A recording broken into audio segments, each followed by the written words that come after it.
We have learned that we cannot achieve a sustainable transformation if we don't really work closely, if we don't work hand in hand with the women's rights movement. There has to be a gender transformation because we are all affected. We don't need a men's movement, we don't need a women's movement, we need a feminist movement of women and men who share an analysis of how the parts connect. It takes two to form a revolution, and we need women and men to be equally committed to that struggle. What we need is an agenda that adopts real gender transformation, that takes on critiques of patriarchy, of cis-sexism, of gender binary, and really tries to break them down. I want to see more accountability in combating our cultures of impunity.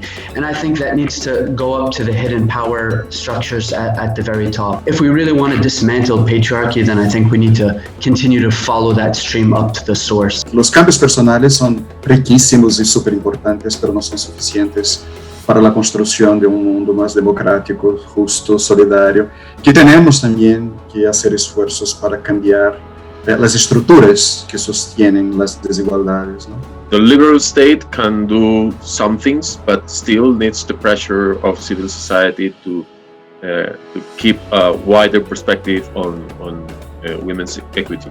We are starting to talk about going to a new world, a new way of doing things, and we need to accelerate transition and the role of the old masculinities. I want to really actually problematize the category of men as well.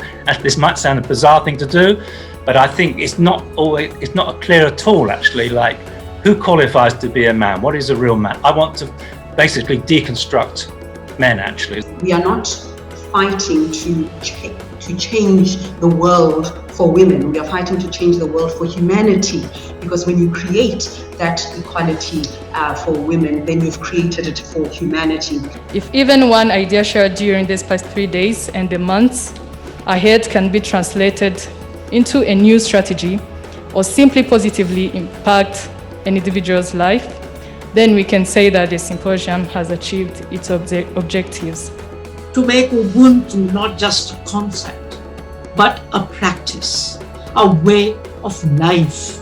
I am Aho, Aho, Aho.